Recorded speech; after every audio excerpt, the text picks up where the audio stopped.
Daniel's piece, it's a really startling piece of music. It's visceral, it's gutsy.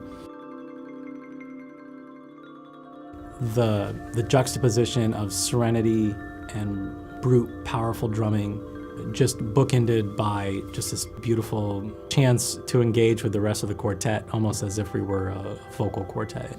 Breathing and to make the sound is just so astonishing, it's so surprising, and I just couldn't wait to hear it.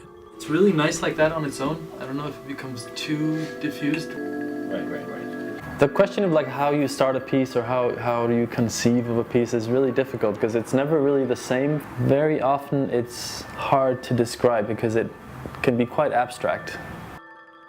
For this, I think the inspiration for it came by listening to percussion music and percussion quartets and just from that. And I think that's probably in general the most fertile way for me to write is like actually being inspired by other music. That's also cool. If you can make the cutoff as accented as possible. This piece is challenging because it's really loud, and it's loud because there are electronics involved, and like the whole thing is amplified, so it's played through speakers. Daniel's piece, Qui Tollis, was really fun to record. It was aggressive and it was bombastic and exciting. And so it was really fun playing his piece because we really got to let loose. What was fun in the session is just our search for the perfect drum sound. I think we ended up with a triggered taiko drum. It was loud. There would have been a lot of ways to go about recording this piece. You could also have done it like in a more pop-oriented kind of way where you would really just do things separately and layer the electronics on top of it. But we decided to do it more like as a live performance. So really feed the quartet into the room on top of itself while playing, as you would do like at an amplified concert. So what I have is 9 different samples, which are samples of sound that are loaded onto a pad, which is just, it has like these 9 different boxes on it that you can hit, and then that triggers the sound. What they were also using is these triggers.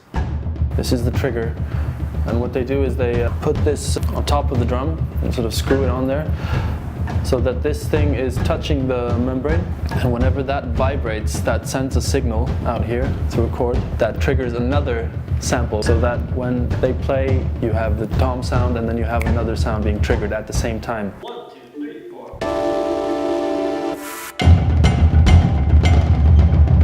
4. That was in itself a challenge, just to get that to sound the right way, the right balance between the live element of it in the room and then what was coming through the speakers.